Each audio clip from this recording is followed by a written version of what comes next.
Bonjour à toutes et à tous et merci d'être au rendez-vous de votre matinale. Mauvais diagnostic, intervention chirurgicale ratée ou abusive, mauvaise prescription. Chaque année, des patients sortent des hôpitaux et cliniques plus malades qu'en y entrant.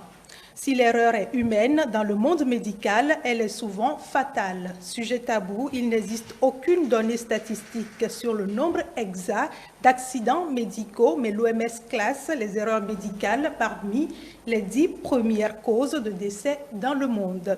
Nous en discutons ce matin pour essayer de briser le tabou et de sensibiliser.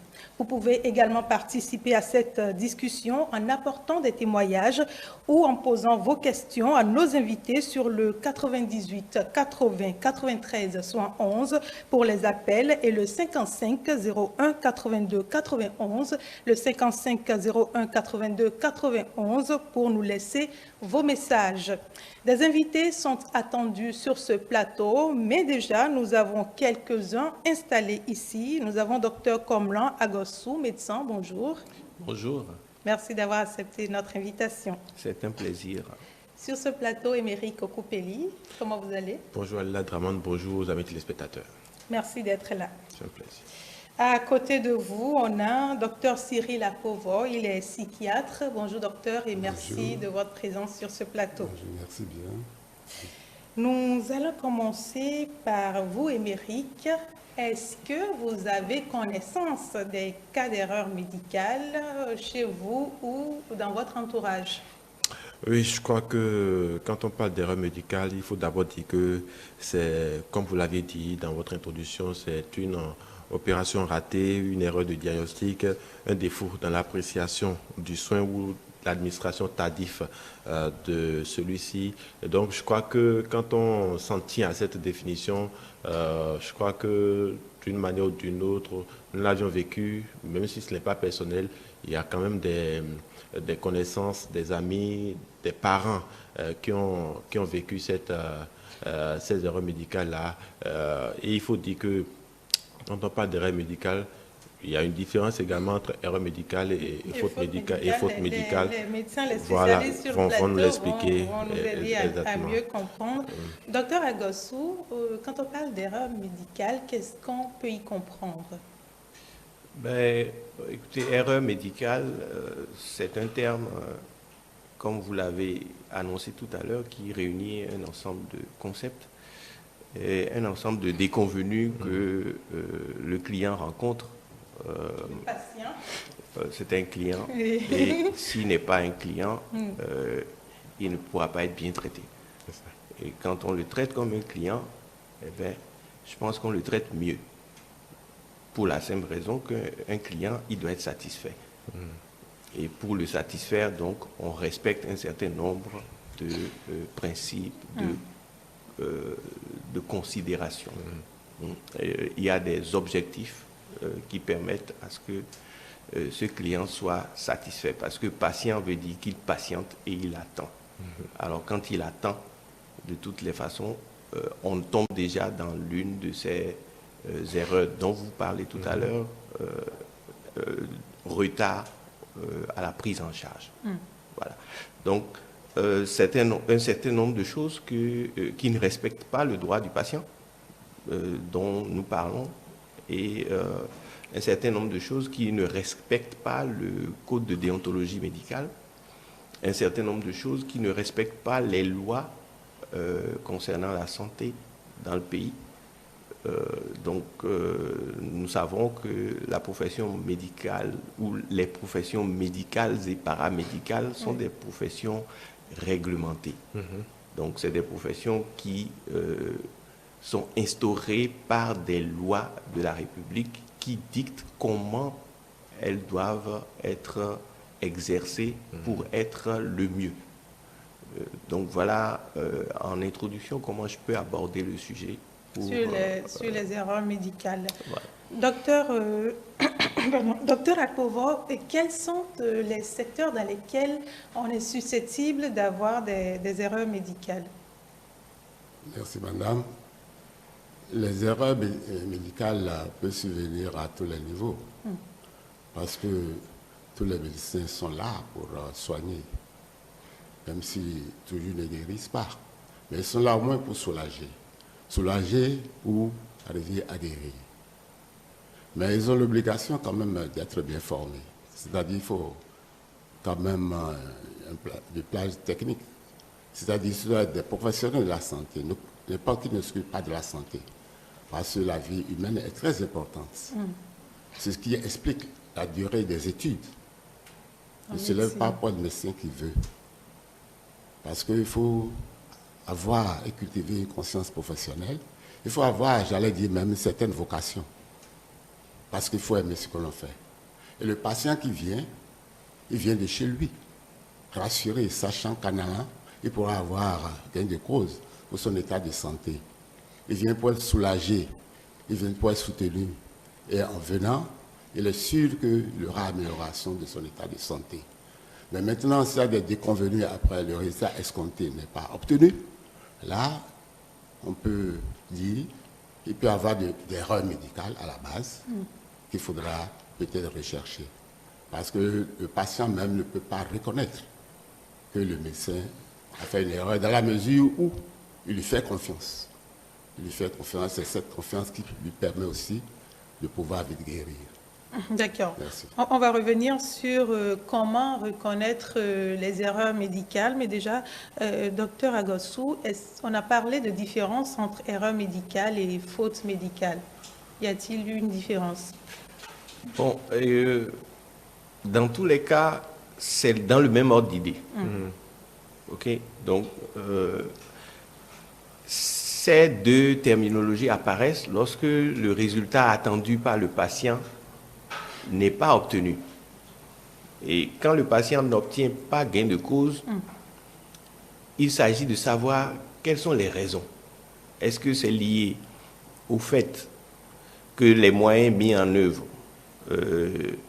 ou les moyens existants mis en œuvre n'ont pas permis d'arriver à bout de la pathologie ou de la demande, ou est-ce que le corps médical n'a pas donné ou ne s'est pas donné tous les efforts nécessaires pour aboutir à un bon résultat. Donc soit en termes de célérité, soit en termes de qualité de prestations fournies, soit en termes même de défaut de qualité ou d'excès de zèle mis pour donner des soins. Donc, pour qu'on aboutisse à des soins inappropriés. Parce que c'est le caractère inapproprié des soins fournis qui sera pointé du doigt pour que l'erreur soit une réalité. Et donc, une erreur médicale va s'établir au décours d'une enquête. Et ce n'est pas du fait que le patient n'a pas obtenu satisfaction immédiatement à sa requête qu'il y a forcément une erreur médicale. Donc ça, c'est malheureusement une réalité et derrière, il y a un vécu douloureux très important que l'on ne peut et on ne saurait nier. C'est bien de reconnaître que les erreurs médicales existent. Nous allons faire une petite pause et revenir dans un instant. Installer un autre invité qui nous a rejoint ici il y a quelques instants, Aubin Towanou. Bonjour. Bonjour, madame la journaliste. Vous êtes écrivain, vous êtes journaliste également. Vous êtes auteur de « Quand la médecine tue impunément ». Merci d'avoir accepté notre invitation. C'est moi. Avec vous, nous allons parler du livre, mais au-delà, nous allons parler de votre cas. Vous avez été victime d'erreurs médicales. Bien sûr. Racontez-nous. Tout de suite. Tout déjà, oui. Oui, alors, j'étais reçu dans un hôpital de la place suite à un accident de la voie publique. J'ai eu, le seul constat, c'est fracture du fémur, sans blessure apparente. La radio contrôle a montré que c'est juste une fente. Alors j'ai été reçu et on m'a rapidement pris en charge. On a dit, bon, il fallait juste une ostéosynthèse, c'est une intervention dont j'utilise le nom sous le contrôle des médecins ici présents. Je vais l'expliquer rapidement. C'est juste mettre un clou dans la lumière de l'os du fémur, pour que la mobilité soit immédiate avant même la consolidation de l'os. Ce n'est pas comme les plâtres qu'on met et qu'on allonge, on immobilise le malade pendant des mois et des mois. Oui. Parce que j'étais directeur de publication de Le Matinal quand l'accident était intervenu. Et nous étions à la veille d'une élection présidentielle, donc la pression était très forte et il fallait rapidement être mobile. Donc quand on m'a proposé cette formule, j'ai accepté rapidement. On m'a dit au bout de 2 semaines, je peux déjà commencer par me déplacer avec des béquilles et qu'au bout de 2 mois, je suis déjà guéri. Alors on est rentré au bloc pour mettre le clou dans la lumière de l'os. Mais arrivé là-bas, le chaos est intervenu. En fait, qu'est-ce qui s'est passé? Je vous le dis sur la base des témoignages de ceux qui étaient dans la salle d'opération. Et évidemment, étant journaliste, ça ne m'a pas été très difficile de recouper les informations. Donc, ce que je dis, vous pouvez avoir confiance en ça, bien que je sois momentanément passez-moi le terme, sous anesthésie. Oui. Voilà. On a commencé par l'intervention par une anesthésie locale, donc j'étais quasiment en éveil. Mais dès que ça a commencé, la catastrophe est intervenue, on m'a endormi complètement. Alors, arrivé au bloc, j'ai constaté que le médecin, à ce moment-là, commençait encore par s'échiner à regarder sur un écran le résultat de la radiocontrôle. C'est-à-dire ce que nous appelons cliché ou film ou tout ce que vous voulez. Alors, il regardait, il n'en finissait pas. Au bout de 15 ou 20 minutes, il vient à moi. J'étais déjà préparé, la rachis, c'est-à-dire anesthésie locale des membres inférieurs, je veux dire. Et il commence. Il ouvre pour avoir accès au foyer de la fracture. Et il commence par envoyer le clou à partir pratiquement de la hanche. Oui. Mais arrivé au niveau quand il a commencé à taper sur le clou, quand le clou est arrivé au niveau du foyer, le clou a provoqué un mouvement qu'il n'avait pas prévu. Donc, l'os s'est fracturé davantage et un fragment est allé couper un vaisseau sanguin majeur. Alors, le sang a giclé. C'est la catastrophe a commencé à ce moment-là. Il a oublié la fracture immédiatement et son seul problème, c'est maîtriser l'hémorragie qui est intervenue ainsi. Alors, l'hémorragie, est-ce qu'il a pu gérer? Dieu seul sait, parce qu'on m'a immédiatement endormi. Mais à mon réveil, j'ai constaté que on m'a eu dans une salle là, qu'ils appellent la réanimation. Et une fois dans cette salle, j'ai demandé, excusez-moi le terme, hein, nous pouvons nous amuser un peu. Oui. J'ai demandé, est-ce que je peux prendre du vin à partir de demain? Et le médecin, le chirurgien dit, s'il est aussi conscient, alors amenez-le sur son lit d'hospitalisation. Alors, donc, on ne m'a plus mis à la réanimation. Et une fois là-bas, les informations ont commencé par tomber. Et le lendemain, on fait la synthèse au niveau de mes constantes et on constate au niveau du membre non, les médecins, le bilan sanguin, NFS, voilà, le taux d'hémoglobine, j'étais à 3 grammes et quelques. Je suis rentré au bloc avec 12 grammes et plus d'hémoglobine. J'en sors avec 3 grammes d'hémoglobine, constat le lendemain de l'intervention. Oui. Et voilà, je suis parti pour une fracture, mais maintenant, c'est une question de vie et de mort. Je dois lutter contre une anémie sévère au-delà de 35 ans à l'époque.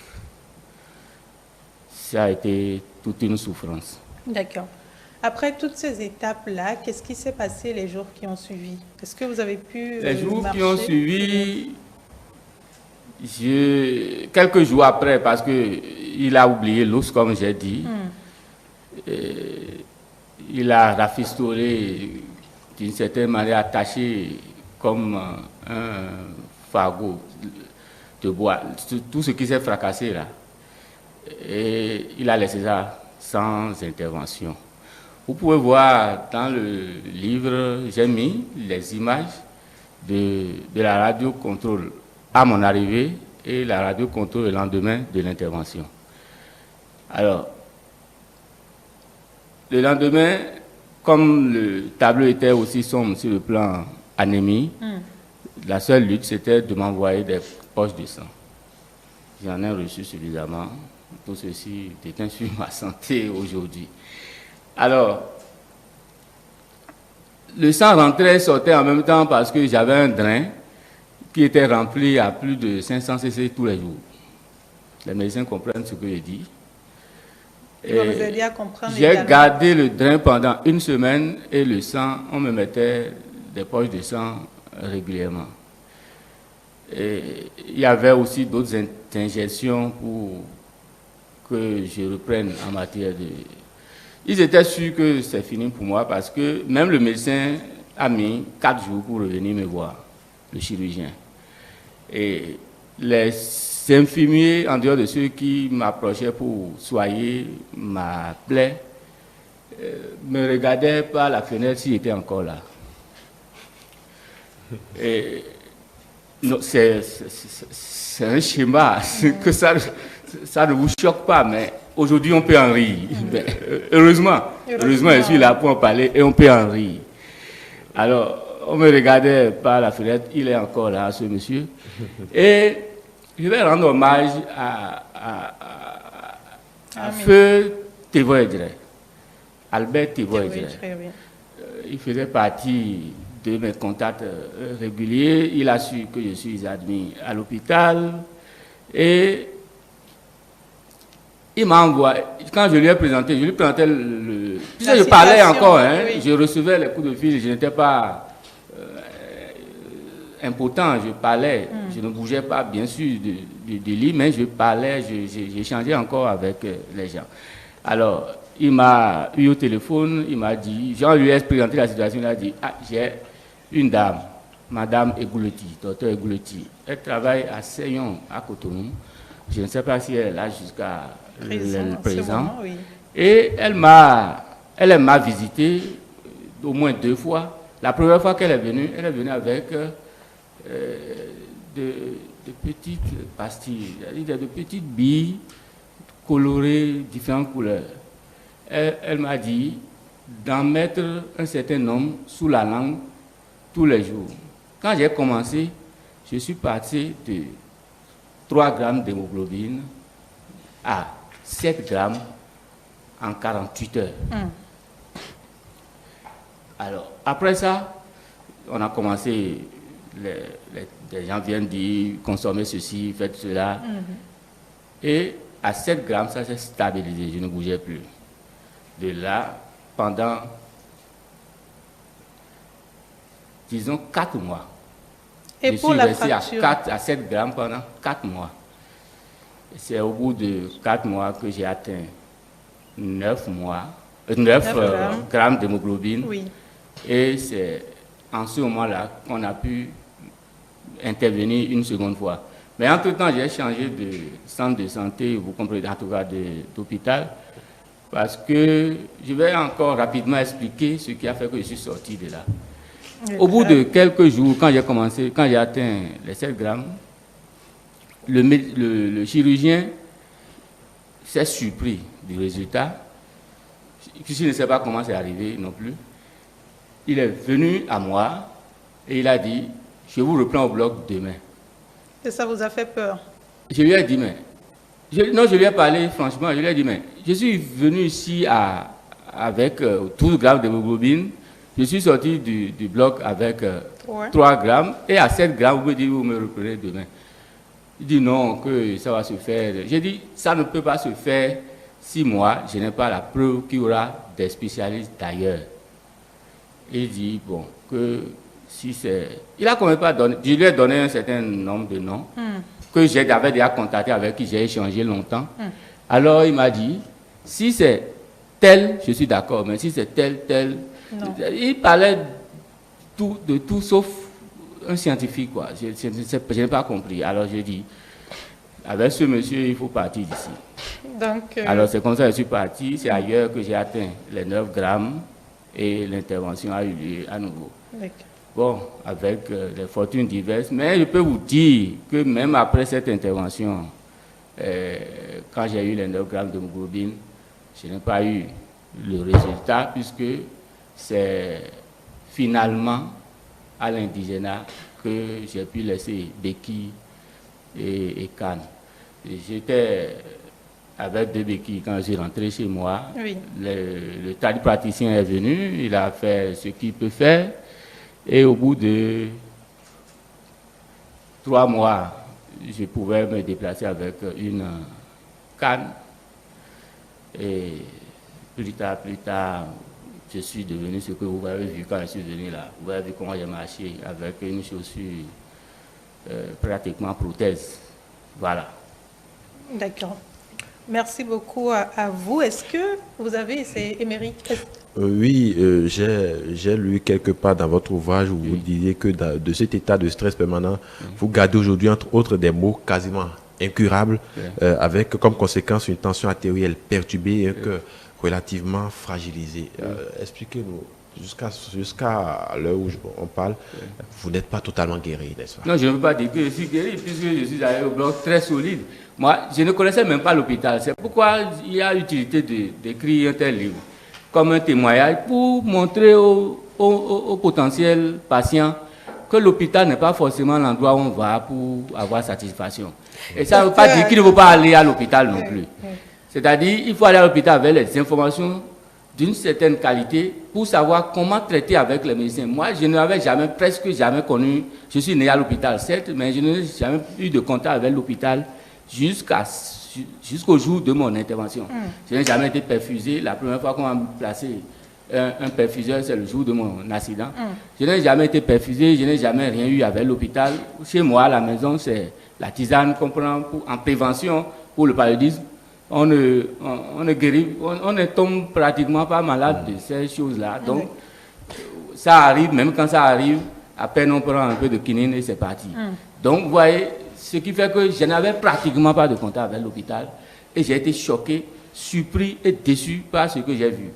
Donc, le livre témoignage, c'était pour montrer aux gens, mais pour aller à l'hôpital, il faut être sûr, il faut savoir que quand le médecin propose quelque chose, il faut que le médecin dise ça, vous dise ça, explique, et que vous recoupez avec d'autres spécialistes peut-être dehors, avant même que l'intervention n'arrive. Parce qu'en réalité, moi,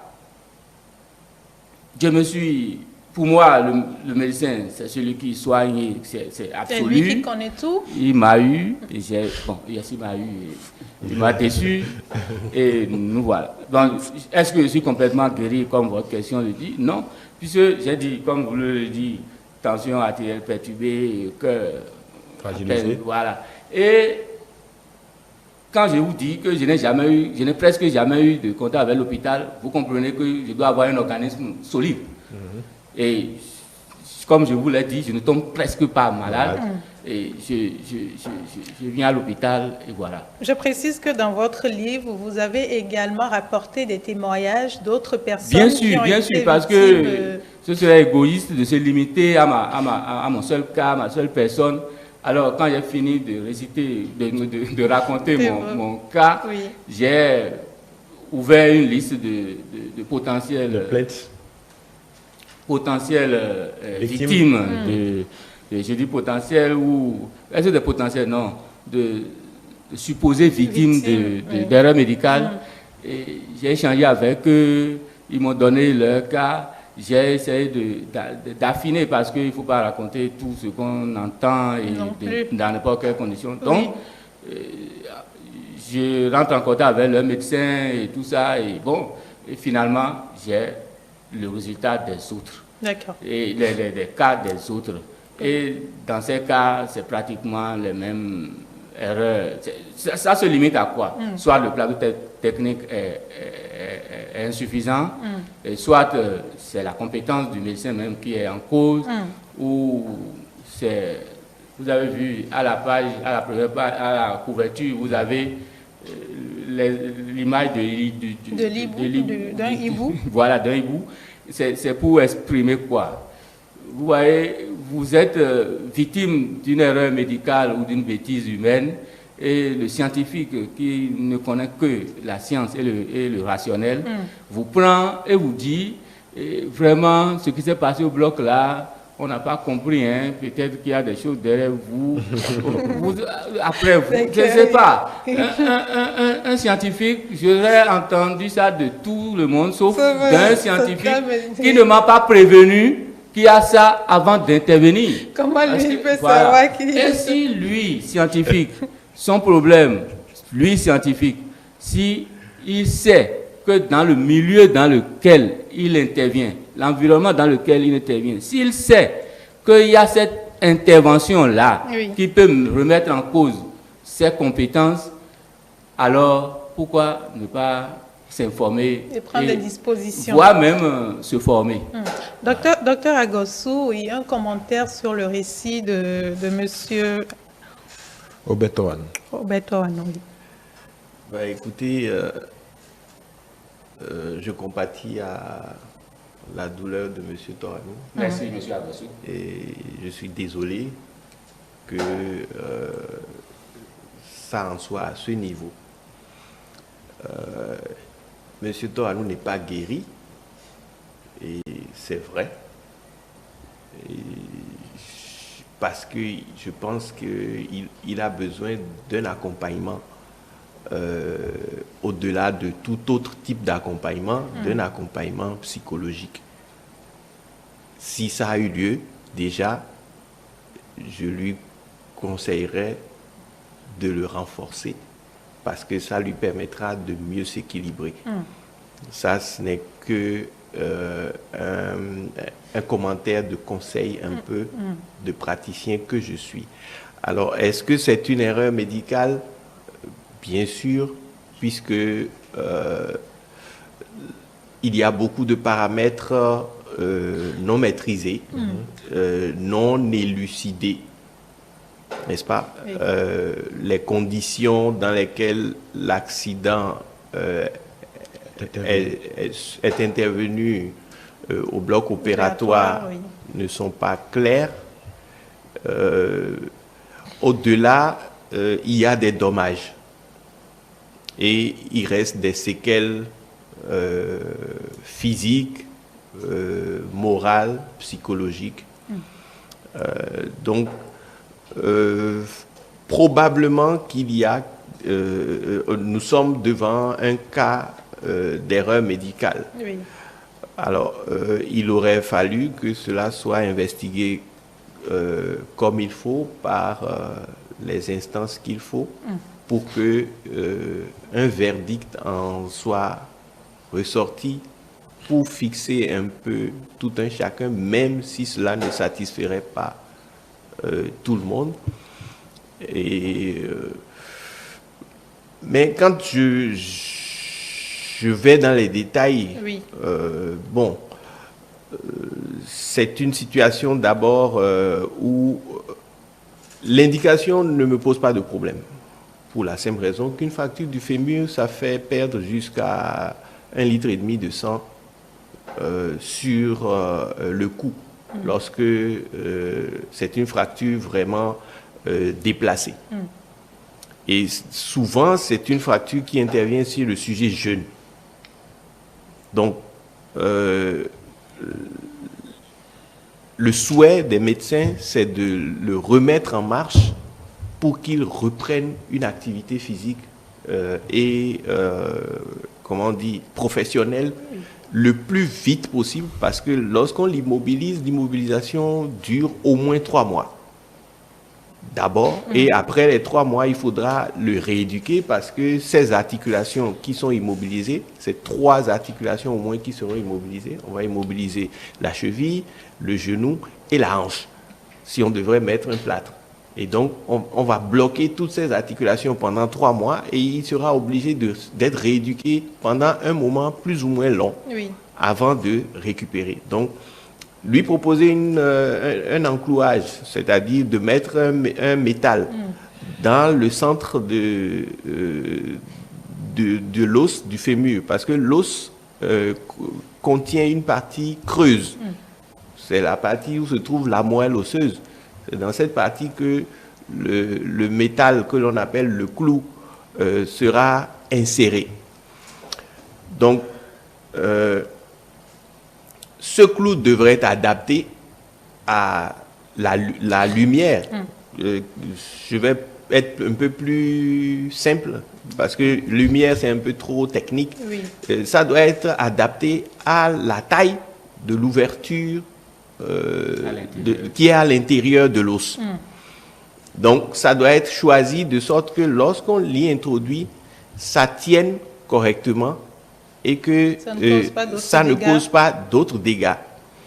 Alors, s'il y a eu un fracas au cours de l'insertion, soit c'est le clou qui est trop gros, soit c'est la force d'insertion qui est trop importante, soit c'est les conditions d'insertion qui ne sont pas les bonnes.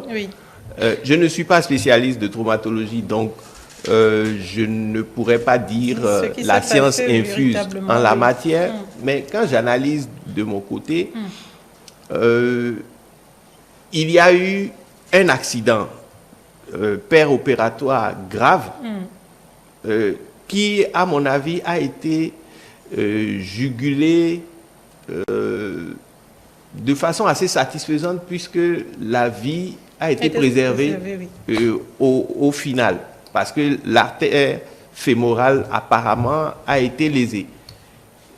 Donc c'est une artère, une très grosse artère, et évidemment la quantité de sang perdu est extraordinaire. Donc je pense que le chirurgien a été quand même assez efficace aussi pour résoudre la question de ressuscitation qui a eu lieu. Au-delà, l'accompagnement du patient a été présenté par M. Toanou comme un accompagnement pauvre. Le chirurgien se serait présenté que 4 jours au-delà. C'est long, c'est extrêmement long, c'est excessivement long. Et c'est pas forcément médicalement tolérable. C'est même pas tolérable, c'est pas médicalement admissible. Parce qu'un médecin, il voit son patient au décours immédiat de soins administrés. Lorsqu'on administre des soins, on vient vérifier si ça va. En plus, il s'est senti un peu, comment je vais dire, un objet de foire à un moment donné. Docteur Agassou, ce sont des cas qui... c'est un cas, si je me le permets, parmi tant d'autres. Heureusement, comme il a dit, lui, il est sur ce plateau. Il y a eu des cas où qu'on ne pourra pas compter parce que, malheureusement, le patient ou le client n'est plus là aujourd'hui pour nous raconter ce qui s'est passé. Monsieur Tawanou, est-ce que vous avez porté plainte après? Madame la Ou journaliste, essayer de savoir, oui, que les responsabilités soient situées? Oui, sur mon lit d'hôpital, l'idée m'a traversé l'esprit, bien sûr. Mais une fois dans la réalité des faits, j'ai contacté M. Roussa, que vous connaissez certainement un peu. Il a une ONG qui s'occupe des victimes d'erreurs médicales. J'ai échangé avec lui. Monsieur Roussa m'a présenté la situation. Il m'a dit les cas que lui il a amenés au tribunal, à quoi ça aboutit. Je vais vous dire rapidement, de manière schématique, à quoi ça aboutit dans la plupart du cas. Le juge qui dit en coulisses, pas au prétoire, qui dit, s'il vous plaît, laissez tomber. Moi, je ne veux pas condamner un médecin pour qu'il m'attende à l'hôpital pour se venger quand il est malade. Voilà une réaction normale d'humain que le juge partage avec M. Roussa. Et ça transparaît dans le nombre de cas que lui a mené, c'est-à-dire quand on prend la statistique, quoi. Oui. Maintenant, il y a eu des cas où on a eu des sanctions, à des condamnations fermes. Mais quand vous prenez souvent ces cas, c'est soit un infirmier ou un aide-soignant qui se comporte en infirmier ou en médecin. Voilà, c'est ces cas-là qui sont bien gérés au tribunal. C'est votre appréciation. Non, bon, c'est les statistiques qui montrent ça, hein, puisque c'est M. Roussa, il ne fait que ça pour sa vie dans la société civile, je veux dire. Mais quand je prends ces statistiques, c'est ce qui en sort, ça. C'est la lecture que j'en fais. Bon, quand il m'a présenté ce tableau-là, moi, j'ai abandonné, j'ai dit, il ne faut pas perdre mon temps. D'accord. J'ai fini d'écrire mon livre, il est d'ailleurs préfacé du livre. J'ai fini d'écrire mon livre, je me suis rapproché du médecin par qui le drame est arrivé. Je ne dirais pas qui est l'auteur du drame. Non. Comme l'a si bien dit son collègue ici présent, c'est la solidarité de corps. Bon, moi-même, du fait de ma profession, je prends un peu de gants quand même, voilà, pour apprécier ces choses. Non, donc le médecin, je suis retourné le voir avec mon test. Figurez-vous qu'il ne m'a jamais reçu. Je suis allé la première fois, il était en train d'intervenir, j'ai attendu, il est sorti de la salle d'intervention, c'est à la suite d'une catastrophe, il est sorti, il est rentré dans la voiture, il est parti. On m'a annoncé qu'il est parti, je suis parti aussi. Puisque je suis journaliste, après tout, au-delà, je pouvais écrire sans le voir. J'ai écrit, je suis allé le voir. J'ai voulu lui remettre. La preuve, le médecin qui m'a reçu par la suite, qui ne m'a d'ailleurs pas donné satisfaction non plus, dans le second centre, je lui ai donné copie de mon écrit. Donc, je finis avec le premier. Donc, la seconde fois, je suis arrivé, j'ai dit, cette fois-ci, là, il faut que je lui laisse un mot. J'écris un mot rapidement sur place. Je remets ça à une dame pour dire d'aller lui remettre ça. Il reprend la note et il me dit de revenir plus tard. Je lui décris pratiquement cette scène-là sur le papier pour dire le malade qu'il a reçu telle date, t'as eu ceci, cela, et il ne me reçoit pas. Je dépose le manuscrit au second médecin. Oui. Lui, il prend, il lit, Puisque moi, je suis resté en contact avec lui. On a gardé de bons rapports. Et il me donnait des conseils. Comme disait M. Agossou tantôt, il fallait un accompagnement. Même pendant que le praticien intervenait, je lui parlais au jour le jour pour qu'il me donne des conseils. Alors, il prend le manuscrit, il finit de lire et il m'appelle au téléphone. Il dit, Monsieur Toanou, qu'est-ce que vous êtes en train de faire comme ça? Vous ne pouvez pas écrire ça à la rue, mettre ça dans la rue. J'ai dit, je ne vous comprends pas. Il dit, non, c'est pas parce que vous êtes journaliste qu'il faut mettre n'importe quoi dans la rue. J'ai dit, c'est quoi n'importe quoi? Je ne fais que raconter. Mes commentaires, c'est par rapport au système. Ce n'est pas par rapport à vos interventions. À la fin, j'ai fait un commentaire par rapport au système sanitaire en général pour donner mon appréciation et des approches de solutions pour régler ci ou ça. Mais pour les faits, c'est les faits, rien que les faits, j'ai raconté au jour le jour. Et c'est même daté. Il a dit telle date, il y a eu ceci, telle date. Bien sûr, vous avez vu, non? Oui. Alors, il me dit, j'ai dit, mais voilà, c'est mon travail de journaliste. Au-delà, je dois informer les gens pour qu'ils sachent que l'hôpital n'est pas peut-être ce que moi je croyais. D'accord. S'ils étaient dans ma situation. Et il me dit, si vous écrivez, si vous publiez un tel ouvrage, comprenez que si demain, vos parents se retrouvent à l'hôpital, ils donnent votre nom. Et qu'on leur dise, ce nom-là, non, je ne veux pas avoir affaire à ça, ne soyez pas surpris. J'ai dit, votre menace ne me dit rien.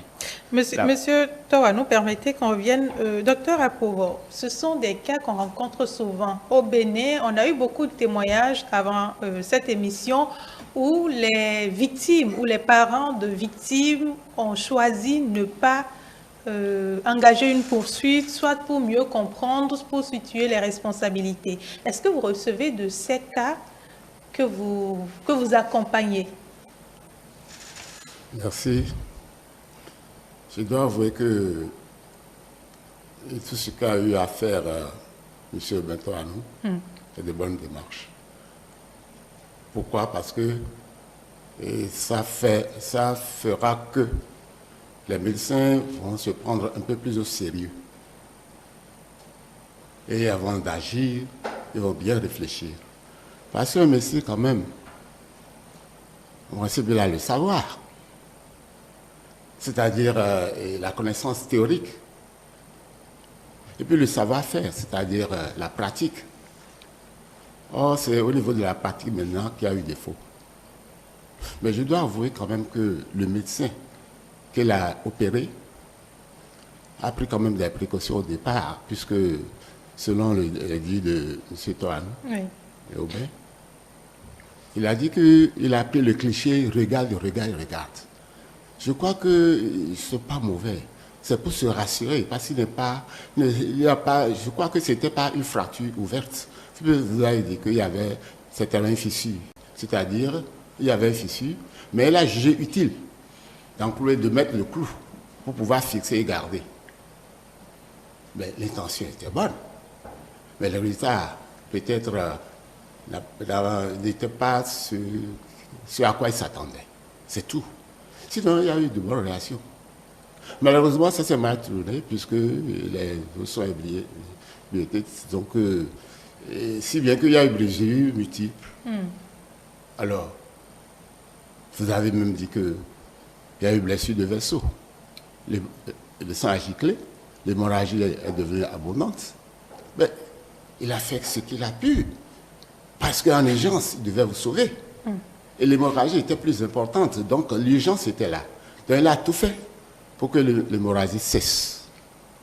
Maintenant, secondairement, on pourra s'occuper de l'os. Donc il a dû, c'est pourquoi d'ailleurs, après il a dit qu'il faut reprendre dès qu'il a remarqué que le taux d'hémoglobine était bien relevé et que vous pouvez subir maintenant l'opération parce qu'il n'avait pas achevé. Moi, je crois qu'il y a eu de bonnes réactions. Mais la confiance était déjà rompue. Oui, voilà. Mais ce qui est sûr, grâce à lui, quand même, vous vivez encore, monsieur. Ah oui, je le reconnais. Donc, il doit être très fin en matière de chirurgie fine, c'est-à-dire viscérale. Voilà. Pour pouvoir gérer cette veine-là, en tout cas ce vaisseau sanguin. Docteur Akpovo, quand je parlais d'accompagnement, je parlais d'accompagnement psychologique. Est-ce que les victimes ou les parents il y a des victimes qui viennent. Pourquoi? Parce que vous savez, et on n'a pas toujours, comme j'ai dit tout à l'heure, le résultat qu'on veut. Et les gens s'attendent à un résultat, vous leur donnez autre chose, mais ce n'est pas la faute toujours de médecins. Il y a des circonstances qui interviennent que le médecin ne maîtrise pas. S'il est vrai que l'argument qu'a avancé le médecin ne m'a pas trop convaincu en disant qu'il faut chercher pratiquement dans un domaine peut-être mystique ailleurs, comme vous avez dit, pour un scientifique, ce n'est pas un langage à tenir. Personnellement, c'est ce que je conçois.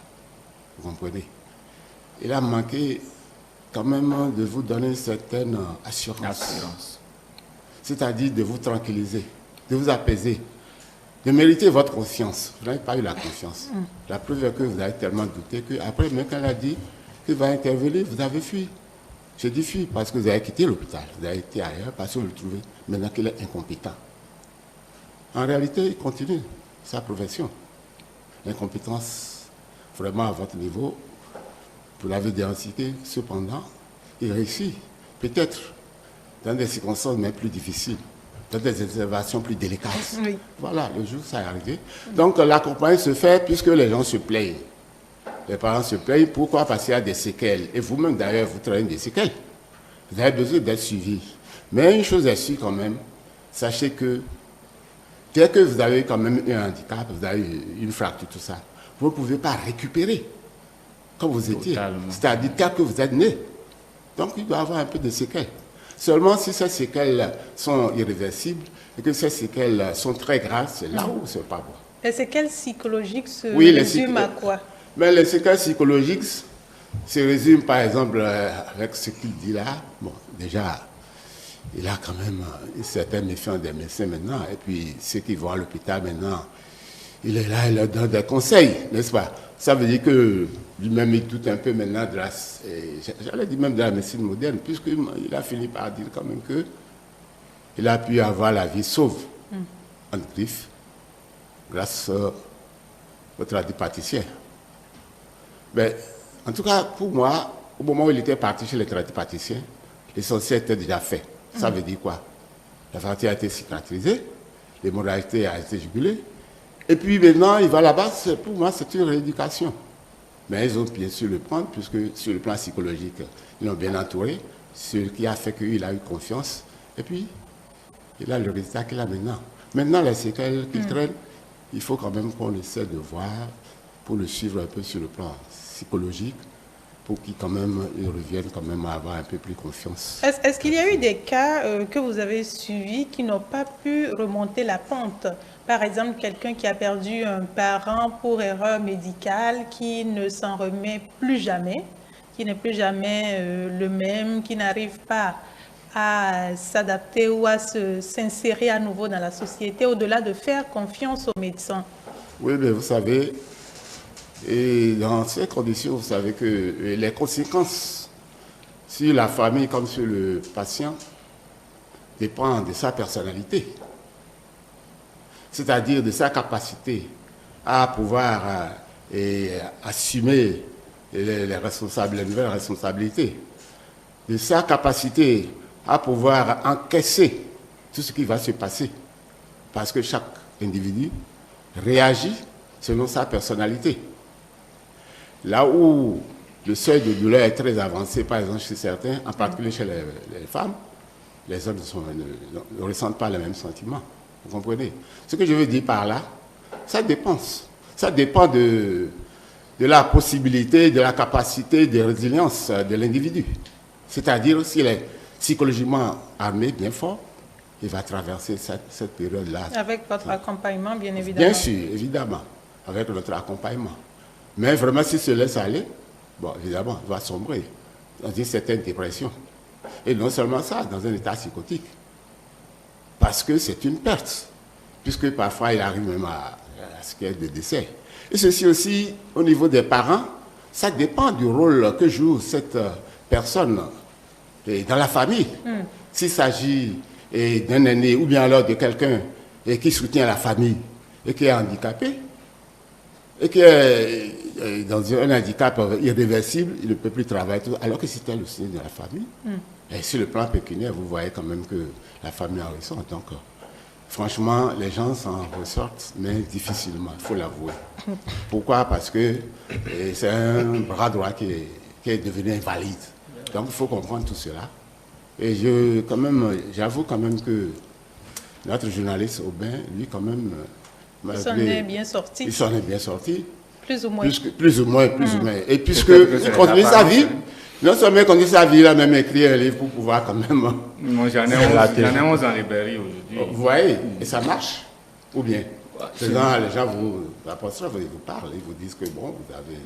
C'est sûrement sa contribution pour que le problème puisse un peu être maîtrisé pour qu'on n'en arrive pas là. Et vous permettez, M. Torano, avant de venir à vous, Émeric, on constate que de plus en plus les gens décident souvent de ne pas poursuivre quand il y a erreur médicale ou de ne pas mieux comprendre ce qui s'est passé. Est-ce que ce n'est pas ce qui donne la possibilité qu'il y ait d'autres cas? Parce qu'on passe sous silence, les médecins ne sont pas inquiétés, le corps médical n'est pas inquiété et on remet tout à Dieu. Je crois que quand on parle d'erreur médicale aujourd'hui, c'est encore un sujet tabou. Sous nos cieux, c'est que il faut d'abord que les patients eux-mêmes savent que c'est une erreur médicale pour s'en plaindre. Parce que si vous ne savez pas, vous êtes victime de ces erreurs médicales. Quand vous avez la chance, vous suivez. Mais quand vous n'avez pas la chance, vous trépassez. Donc je crois qu'il faut d'abord que les patients eux-mêmes soient conscients que c'est une erreur médicale avant de s'en plaindre. Donc je pense que aussi, même quand ils sont convaincus que c'est une erreur médicale, bon, on a toujours tendance à penser que bon, l'erreur humaine, on peut le lui concéder, sauf que parfois quand c'est fatal, c'est douloureux. C'est douloureux de perdre quelqu'un parce qu'on dit que quand même l'hôpital c'est un lieu de soulagement quand vous êtes souffrant.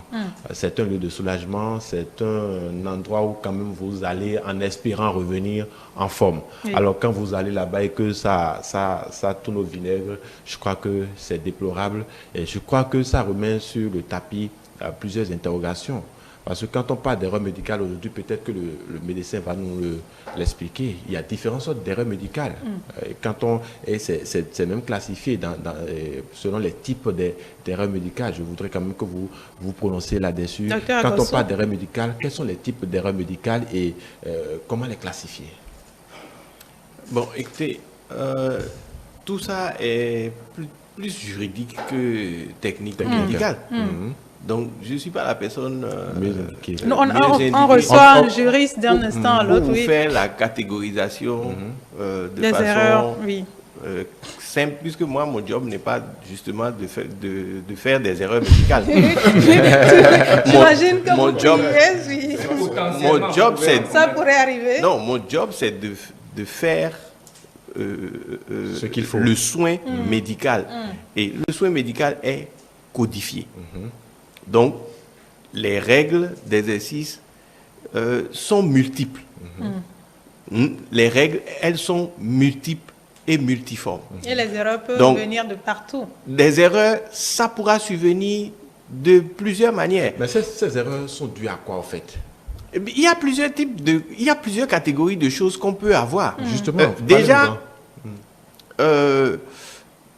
si on commence par le médecin lui-même, puisque c'est ça d'abord, c'est moi le médecin, si je peux commettre des erreurs, ce sera des erreurs techniques.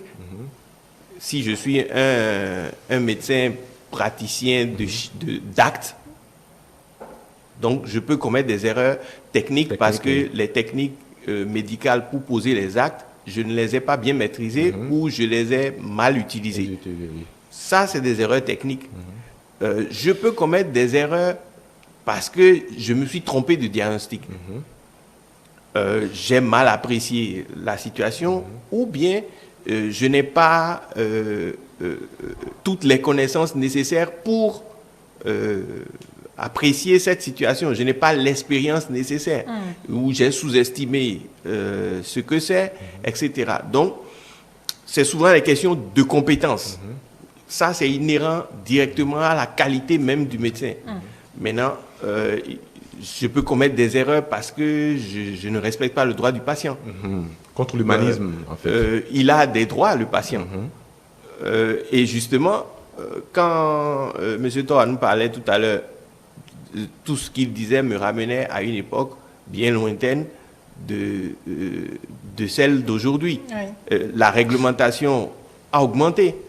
L'arsenal de réglementation du secteur santé s'est enrichi, ne serait-ce que de la loi 037-2020 qui porte protection de la santé de la population, où les droits du patient sont mieux mis en exergue et où la possibilité de saisine des institutions de réglementation est donnée aux patients de façon simple. Vous pouvez, dès que vous avez un soupçon d'erreur médicale, c'est ce qui est écrit dans le texte, est-ce que vous avez un soupçon, vous pouvez vous adresser soit à l'ordre des médecins, soit au commissariat, soit au tribunal, ou bien aux trois à la fois. Mais donc, n'oubliez pas que l'accès au dossier est difficile. Ben, l'accès au dossier, ce n'est pas vous qui l'avez. Vous ne pouvez pas aller prendre un dossier médical confidentiel. C'est l'avocat qui demande l'accès. L'avocat non plus ne peut pas prendre le dossier médical. Le dossier médical, il ne pourrait être consulté que sur une autorité. Il faut une autorité. Le médecin a le devoir de sécuriser vos informations. Donc, si n'importe qui peut venir prendre le dossier médical de cette façon, que va-t-il devenir? Parce que ce n'est pas mon dossier. C'est le dossier médical du patient. Oui, je veux mais dire, le patient n'a pas accès à ça.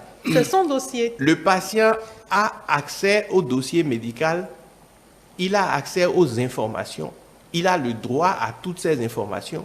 On peut lui donner des informations, mais il ne peut pas venir prendre le dossier original parce que le dossier original, il sert à l'hôpital, il sert de preuve définitive et éternelle. Oui. Sinon, comment peut-on le gérer? Si on le remet au patient, qu'est-ce qui reste à l'hôpital?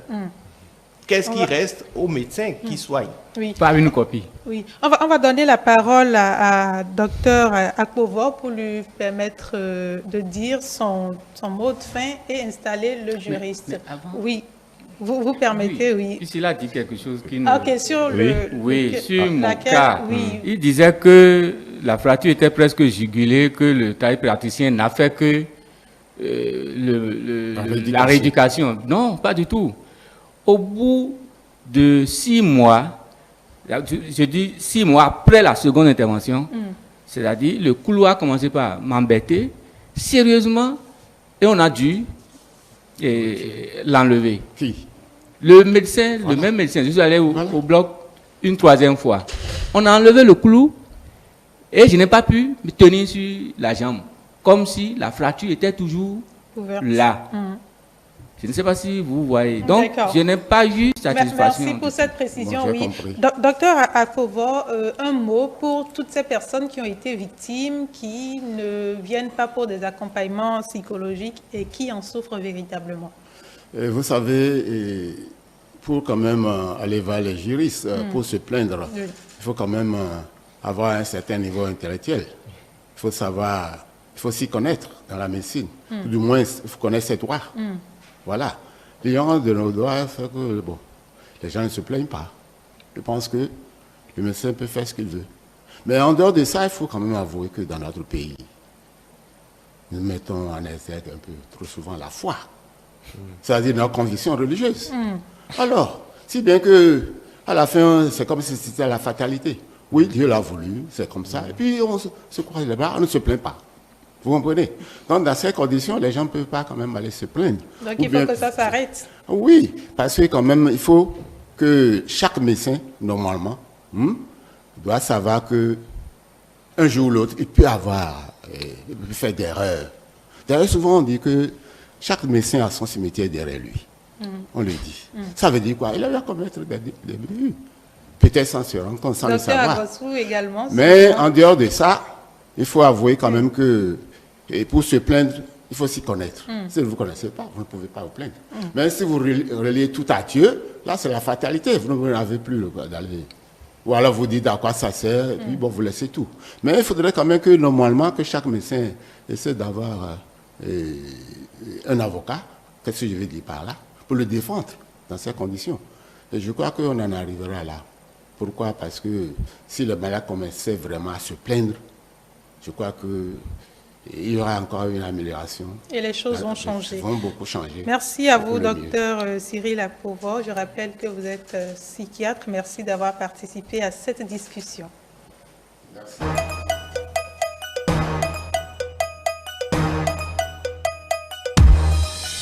En fait, j'avais le parleux.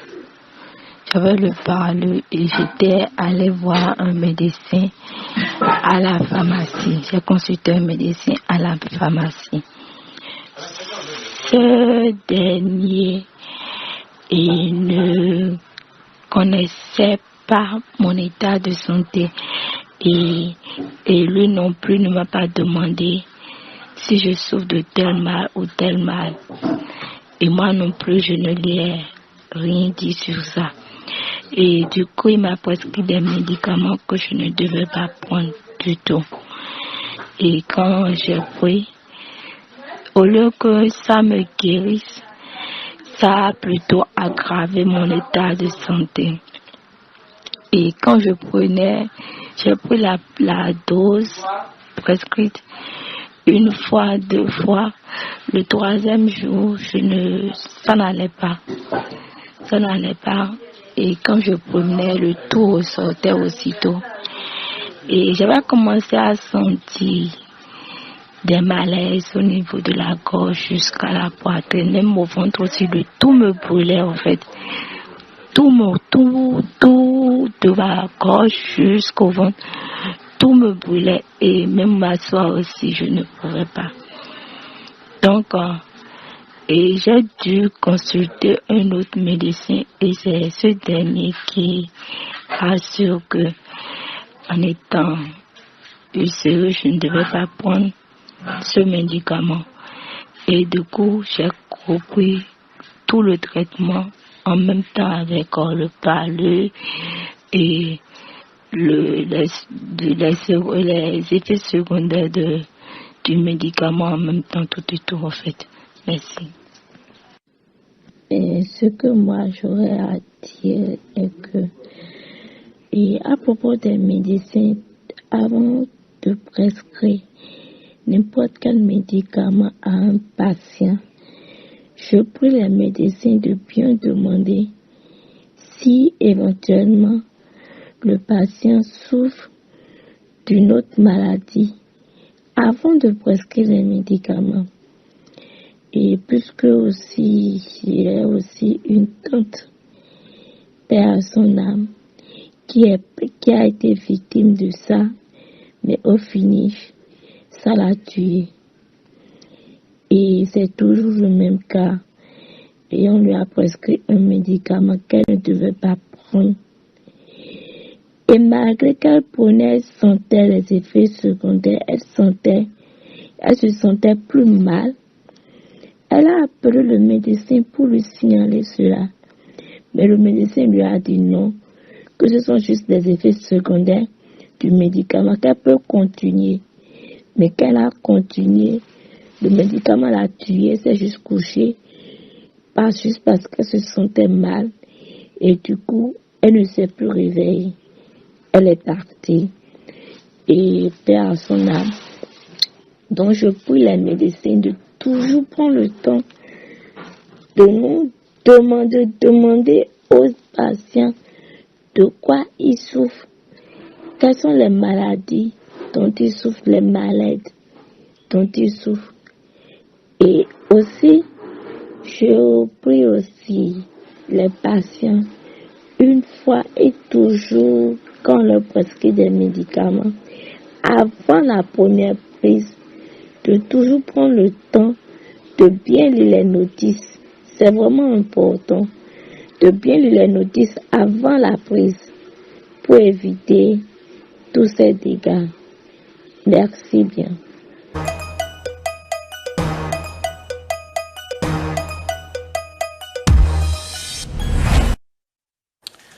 Nous venons de suivre le témoignage de Amen Bouba qui a voulu nous raconter son histoire avec quelques médicaments pris en pharmacie et qui ont failli lui coûter la vie. Entre-temps, nous ont rejoint sur ce plateau Eddie Camille Koto qui est psychopédagogue, mais là ce matin en tant que témoin pour partager des expériences vécues avec des erreurs médicales, des expériences qui ont été fatales pour ses proches. Bonjour, Monsieur Koto. Madame. Vous allez bien, merci. Ça va, on regrette. D'accord. Avec vous également, Konaïd Akwede Noudje, il est juriste. Merci, Konaïd, d'avoir accepté notre invitation. Alilat, bonjour. Chers téléspectateurs, bonjour. Monsieur Koto, racontez-nous ce qui s'est passé. Merci. Le premier cas remonte à il y a 7 ans, oui. 29 mars 2015. J'ai mon tuteur qui était souffrant. C'était le dimanche des Rameaux, pour être plus précis. Je suis allé à la maison, on m'a fait savoir qu'il était souffrant. J'ai proposé qu'on l'amène aux soins. Habituellement, quand il dit qu'il est souffrant, c'est un palu passager. Et donc, quelques heures après, il se retrouve. Et le jour-là, on a commencé le traitement. Le médecin qui était là reçoit un coup de fil. On lui fait savoir que son enfant venait de se faire brûler la main. Et donc, le médecin est parti et a laissé les consignes à celle qui l'accompagnait pour continuer les soins. Entre-temps, il faut dire que mon tuteur avait commencé déjà pas à se retrouver parce qu'il parlait déjà quand même. Puis la dame vient administrer un sérum et quelques minutes plus tard, des secousses, des convulsions, et il décède. Et c'est là qu'on apprend qu'en réalité, c'est du glucosé qu'on lui a administré, alors qu'il était diabétique, des précautions que la dame n'a pas pu prendre. Et donc, comme ça, il est décédé, ça fait 7 ans aujourd'hui. Ça a été un coup dur, et d'ailleurs, nous continuons de le pleurer. Deuxièmement, j'ai aussi un parent, une tante, qui récemment a fait une crise à la maison. On l'amène au CNHU. Oui. On a commencé les soins. Première journée, deuxième journée, troisième journée, on dit que c'est le Covid. Mais les parents ont dit, mais c'est une dame qui ne sort jamais, qui ne met jamais pied au dehors. Et comment est-ce qu'elle pouvait contracter le Covid? On dit non, qu'il faut forcément faire un transfert vers Alada. Oui. Alors que dans son état comateux, on ne devrait même pas la déplacer. Les parents ont insisté pour qu'elle reste là, qu'on continue les soins, mais les médecins ont dit non. D'ailleurs, il y a eu entre-temps permutation de médecins, d'un médecin à un autre. Et donc, finalement, la dame a été convoyée à l'ADA sur le centre de prise en charge. Oui. Arrivé, au centre de prise en charge. Arrivé là-bas, elle perd la vie. Et là, un neveu qui est médecin dit non, il faut qu'on reprenne le test pour voir si effectivement elle souffrait de ce mal. Et on fait le test est négatif. Voilà, la dame est déjà décédée. Et le troisième cas, j'étais aux urgences du CNHU. Pardon d'appeler le nom de l'hôpital. Malheureusement, dans notre pays, les gens n'aiment pas. Les gens n'aiment pas, voilà. Non, les gens n'aiment même pas qu'on dise que c'est dans tel hôpital que ça s'est passé. Un professeur titulaire, je crois bien parce que les gens l'appelaient professeur, il est venu quand il a eu écho de la situation. Et lui, il dit carrément sortez, sortez, sortez. Il dit sortez, sortez, vous n'êtes pas chez vous, sortez. Moi, c'est que je tombais des nues. Et finalement, il dit on confisque le corps. Jusqu'au moment où vous reviendrez demander des excuses ou bien demander pardon. Vous voyez un peu, moi, bon, c'est des situations qui m'ont choqué. Oui. Et je continue toujours de réfléchir à tous ces cas-là qui, d'une façon ou d'une autre, ont eu à ternir le moral et la psychologie des citoyens béninois. Mais comme je l'ai dit à l'entame, nous avons quand même de très bons médecins aussi qui font leur travail de façon professionnelle. La preuve, beaucoup de personnes vont aux soins et reviennent chez eux saines et sauves. Les erreurs existent également. Merci à vous, Monsieur Koto, pour tous ces témoignages apportés sur ce plateau. Je vais vous raccompagner avec le mot du jour.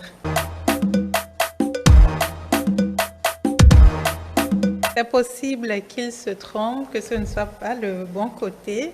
Vous avez suivi M. Koto qui a partagé avec nous quelques faits qu'il a vécus ou des situations pour lesquelles il était présent et qu'il nous a conté. Et Konaïd, on va parler avec vous du volet juridique et comment porter plainte, qu'est-ce qui est prévu par la loi. Mais avant, un mot sur la situation qui a été décrite jusque-là. Merci Alilat. Je voudrais vraiment exprimer mes sentiments de compassion à toutes ces personnes-là qui sont victimes des erreurs médicales. Monsieur Tawanou, je compatis vraiment à votre douleur. Ça fait vraiment mal, mais c'est humain. C'est humain. Au-delà de toute la formation qu'on a pu donner à un médecin, au-delà de toute l'ingéniosité dont il dispose, il reste un humain. Il reste un humain. Et il y a un certain nombre de choses qui échappent à l'humain. Il y a un certain nombre de prédispositions, un certain nombre de réflexions qui n'arrivent pas au moment qu'on aurait souhaité que ça puisse arriver. Néanmoins, il y a quand même un certain nombre de prérequis, un certain nombre d'indispensables à faire lorsqu'on est médecin. C'est pourquoi moi je voudrais d'abord repartir sur la question d'erreur médicale. Lorsqu'on parle d'erreur médicale, il faut situer d'abord que nous sommes dans le domaine de la santé. Et qui parle de la santé voudrait d'abord invoquer la sacralité du droit à la santé dont dispose chaque citoyen. La Constitution va le dire que chaque citoyen doit jouir d'un bon état de santé. S'il est vrai que plusieurs instruments juridiques ne définissent pas de façon claire ce qu'on entend par la santé, l'OMS est allé nous dire que la santé, c'est aussi bien un état complet de bien-être physique, social et médical, mais que c'est au-delà un état qui n'intègre pas l'état d'infirmité. Donc, ce n'est pas seulement lorsque vous êtes dans un état d'infirmité que vous êtes malade. Ce n'est pas seulement lorsque vous souffrez d'un mal que vous êtes malade. Vous pouvez être psychologiquement, moralement ou socialement touché. Oui. Et donc, les médecins, l'arsenal objectif, quand on parle du droit objectif, c'est l'ensemble des règles que l'État édite, que la puissance publique édite, pour régir, pour accompagner la mise en œuvre, la réalisation du droit subjectif, qui est le droit à la santé. Oui, donc, on va venir maintenant sur le droit de la santé. Pour venir sur le droit de la santé, Dr Agosso va se prononcer sur les témoignages qu'il a écoutés, autant de Madame Bouba, qui a parlé de son cas avec le pharmacien, que de Monsieur Koto, qui nous a raconté des cas vécus aussi. Alors, ça dépend de notre société. Et de l'automédication n'a jamais été un conseil. Plus que jamais, évitez d'aller vous soigner à votre guise. Se soigner, c'est se confier à un professionnel formé pour, quelles que soient les réticences qu'on pourrait avoir, quelles que soient les conséquences psychologiques qu'on aurait pu encaisser parce qu'il y aurait eu des erreurs médicales et autres, on ne peut s'adresser d'abord et avant tout qu'à un professionnel bien qualifié pour faire chaque chose. Il y a des choses qu'il faut faire ressortir, c'est que la population confond tout en docteur. Tout le monde est médecin. Tout le monde n'est pas médecin. Un apothicaire, quelqu'un qui vend à la pharmacie, c'est pas quelqu'un à qui il faut demander des soins. Et la conséquence, ça rate pas. Alors, quand elle a eu gain de cause, c'est bien quand elle s'est adressée à un médecin compétent. Oui, elle a précisé aussi qu'elle a perdu un parent qui a vu un médecin et la prescription n'était pas adaptée. Quel médecin ce parent a-t-il vu? Si c'est de la même façon dont elle parle des médecins, vous voyez que je ne peux pas l'apprécier. Par contre, je conviens que ne pas prendre en considération des plaintes du patient sous traitement peut lui être fatal. Donc, logiquement, le médecin se devrait de prendre au sérieux la plainte du patient qui reçoit un traitement. On ne peut pas, enfin, ce n'est pas médicalement ordinaire de prendre une décision thérapeutique par téléphone. Et ça, c'est une tendance d'aujourd'hui.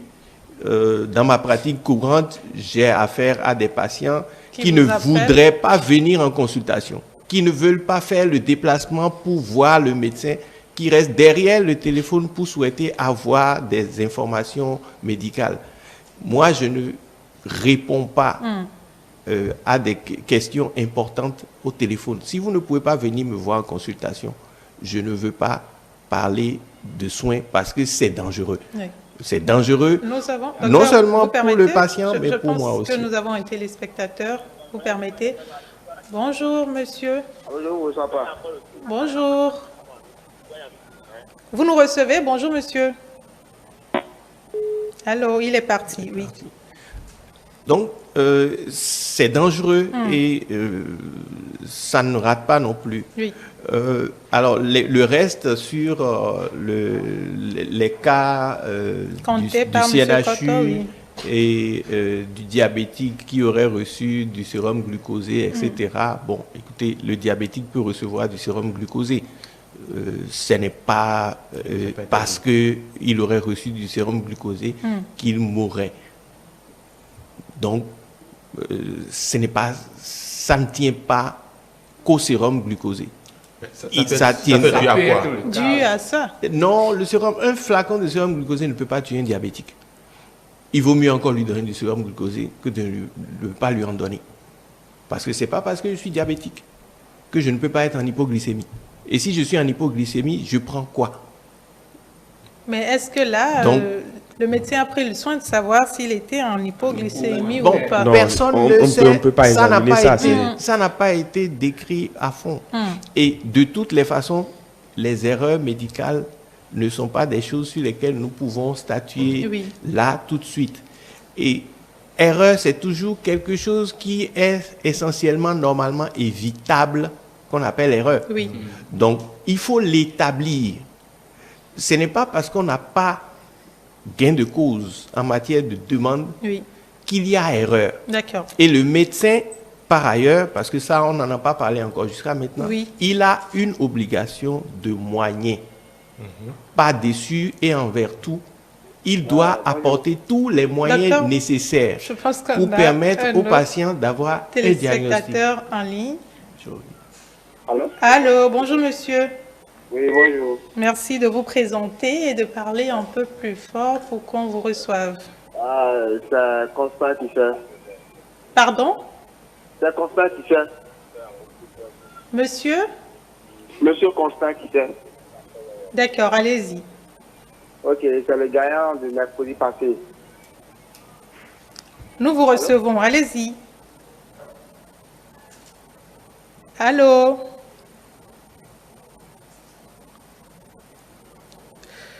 On ne vous reçoit plus du tout. Vous êtes là? Il est parti. Il est interrompu. Oui. Docteur.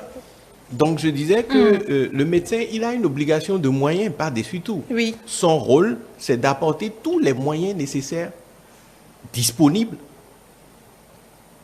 à sa connaissance. Et le résultat devient aléatoire, c'est ça? Le résultat n'a jamais été une obligation. Parce que le médecin, il n'a pas fait l'homme et il ne peut pas le remettre. Totalement d'accord. D'accord. Je répète donc, l'obligation de moyens est celui du médecin. Et ça veut dire ceci. S'il y a un moyen de diagnostic qui existe pour le patient tel et dont je dispose, je dois lui avoir offert. Si je n'en dispose pas et que je sais qu'il y en a à un endroit précis, je le lui précise. Vous avez la possibilité d'aller faire votre diagnostic à tel endroit. S'il n'y en a pas dans mon pays, je lui dis il n'y en a pas dans mon pays à ma connaissance et qu'il y en aurait peut-être dans tel pays. Et s'il en a les moyens, qu'il s'y rende. Voilà ce que c'est que l'obligation de moyens. Ce n'est pas que je m'amuse et qu'il crève après, ce n'est pas de ma responsabilité. Ce n'est pas du tout ça ce qu'on appelle l'obligation de moyens. D'accord, docteur Agasso. Nous allons permettre à Konaïd de nous dire comment agir suite à une erreur médicale. Oui, en fait, je voudrais rapidement revenir sur ça. Oui. Au-delà de l'obligation classique de moyens qui pèsent sur le médecin aujourd'hui, on tend vers une reconnaissance d'une obligation de résultat parce que de plus en plus, nous avons plus de moyens. Nous avons la technologie qui évolue, l'intelligence artificielle qui aide. Aujourd'hui, on peut opérer une personne sans le toucher. Il suffit juste de programmer la machine et puis la personne sera opérée. Donc, au regard de l'évolution de la jurisprudence et également au regard de l'évolution de la technologie, des sciences de la santé, aujourd'hui, on reconnaît l'obligation de résultats, vraiment de résultats aux médecins. Mais dans certains domaines... Quand les moyens sont réunis. Mais dans certains domaines spécifiques. Lorsqu'on parle d'obligation, quand on parle d'obligation, c'est que d'abord, il y a un environnement qui est connu, qui est favorable à l'atteinte des résultats qu'on attend du médecin. Donc, c'est un euphémisme de penser aujourd'hui que l'obligation du médecin se limite à ses moyens. Comment agir suite à une erreur médicale? Il faut également qu'il soit précis. Comment agir suite à une erreur médicale? Je le disais tout à l'heure, et je parlais de la question du droit de la santé qui regorge un certain nombre de règles, un certain nombre d'instruments juridiques qui encadrent l'activité qui consiste à restaurer la santé, qui consiste à prévenir et à guérir la santé de l'homme. Et il arrive que parfois, dans cette activité de restauration, de prévention ou de guérison de la santé de l'homme, que le spécialiste puisse faire des erreurs. Alors, la notion d'erreur même dans le droit positif béninois n'est pas définie. C'est vrai, c'est grave, mais ce n'est pas défini. Lorsque nous prenons l'ordonnance de 1973 sur le code de déontologie en matière médicale, vous n'allez voir nulle part où il a été défini l'erreur médicale. Et donc, sur la base de ça, le juge, entre-temps, n'avait aucune possibilité vraiment de dire, quand je parle d'erreur médicale, ce fait peut être qualifié d'erreur médicale. Et mieux plus tard, 2021, on a eu la loi sur la protection de la santé des personnes. La même erreur s'est reproduite. L'article 1er de cette loi a défini les différentes notions qu'on peut entendre lorsqu'on est en matière de santé. Mais vous n'allez pas voir la définition de l'erreur médicale. Mais au plan international, l'OMS définit l'erreur médicale comme étant un phénomène complexe, inévitable, mais qui est lié à la nature humaine. Donc, au fond, le fait dommageable qui crée la responsabilité ne provient pas directement de l'erreur médicale, mais plutôt de la faute médicale. Et analyser la faute médicale, on va le faire sur deux pans. La faute médicale peut être technique, comme elle peut être une faute d'humanisme. Technique lorsque le médecin fait preuve d'imprudence, lorsqu'il fait des erreurs dans le diagnostic, lorsqu'il fait preuve de mauvaise surveillance à l'endroit de son patient. Et on parle de faute d'humanisme lorsque le médecin ne respecte pas les règles régissant sa profession, lorsque le médecin ne respecte pas les droits du citoyen, les droits du patient, lorsque le médecin, par exemple, alors que le patient avait les moyens pour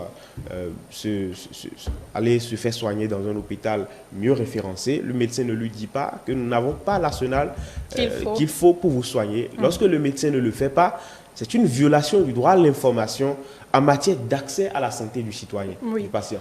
Donc, Konaï, lorsque tous ces éléments-là sont réunis et qu'il y a erreur médicale, qu'est-ce que le patient devrait faire? Non, en fait, pour comprendre qu'il y a erreur médicale, il y a un préalable. Et c'est ce préalable-là que je suis en train d'expliquer. Parce qu'on ne se lève pas pour dire qu'il y a erreur médicale. On ne se lève pas pour dire qu'il y a erreur médicale. Il y a différentes catégories de responsabilités qu'on peut engager. Parce que quand on parle d'erreur médicale, c'est que vous êtes arrivé à prouver qu'il y a erreur médicale. C'est pourquoi la loi de 2021 sur la protection de la santé des personnes dit que lorsque le patient a le soupçon qu'il y a une erreur médicale, il saisit les juridictions. Il peut saisir les juridictions civiles. Généralement, dans les autres ordres juridiques, dans d'autres pays, on on a une dualité de la question du règlement des conflits. Un règlement amiable et un règlement juridictionnel. Mais au Bénin, le règlement amiable n'existe pas. Ou du point de vue juridique, ça n'existe pas. Le législateur a prévu seulement la voie juridique, la voie juridictionnelle du règlement des conflits. Et pour saisir le juge civil ou le juge pénal, lorsque vous estimez que la faute qui a été commise est du domaine pénal, il faut que vous ayez une preuve. Et cette preuve-là, lorsque vous saisissez le juge demande une expertise sur la base de ce qui s'est passé. Il y a un certain nombre de personnes qui sont agréées, il y a des médecins qui sont agréés par l'État, qui sont reconnus par leur professionnalisme et qui ont la capacité d'attester de ce qu'il s'agit effectivement d'une erreur ou non. Et à la suite de ça, le juge, en fonction de l'examen des faits qu'il établit, peut arriver à une condamnation soit civile, pénale, administrative, ou parfois, au-delà de la juridiction, le juge peut recommander des sanctions disciplinaires. Konaïd, on va poursuivre la discussion en installant Nafissatou Hassani. Donc, je prends le temps de demander à Dr Agossou. On sait également que les individus peuvent saisir l'ordre national des médecins du Bénin. Dites-nous très rapidement, pour conclure, quelle est la possibilité avec l'ordre? Quelle est la possibilité? Dans quel sens? Saisir l'ordre, est-ce que c'est facile? Quelle est la procédure, je veux dire? La procédure pour saisir l'ordre des médecins est toute simple. Et ça n'a jamais posé de problème. Et ce n'est pas que ça ne soit pas arrivé et que ça n'arrive pas. Ça arrive couramment. D'accord. Et contrairement à ce qu'on pense, je ne pense pas que les Béninois se croisent les doigts. Ils s'interrogent souvent et ils déposent plainte. Donc, pour déposer plainte au niveau de l'ordre, il suffit de s'adresser au secrétariat. Vous pouvez écrire simplement au secrétariat de l'ordre en direction du président du Conseil national de l'ordre national des médecins que je représente ici. Je suis le président du Conseil départemental de l'ordre pour le littoral. Donc, je suis venu représenter le président du Conseil national pour cela. Et une fois que la plainte a été déposée, le rôle de l'ordre, c'est d'instruire le dossier. Donc, il y aura une enquête. On va écouter le plaignant, on va écouter le confrère et regarder autour tout ce qu'il y a. Et puis, si le Conseil national estime que dans ce dossier, il y a un problème disciplinaire, le dossier sera transmis à la chambre disciplinaire. Et la chambre disciplinaire de l'ordre est une chambre dirigée par un magistrat et qui siège. Donc, depuis que la chambre est fonctionnelle, ça fait 2 à 3 ans, il y a quand même eu 5 ou 6 dossiers déjà qui sont passés à la chambre et un certain nombre de sanctions qui ont été données aux confrères. Donc, il n'y a pas d'impunité en la matière et pas vraiment de langue de bois. D'accord. Docteur Agossou, vous restez plutôt avec nous. Je vais demander à Monsieur Tawanou son mot.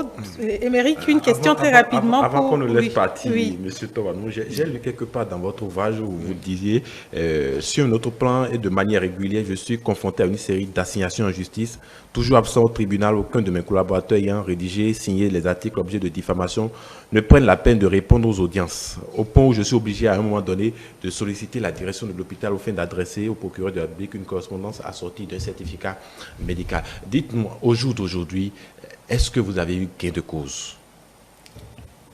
Par rapport... Oui, par rapport à votre plainte. Voilà.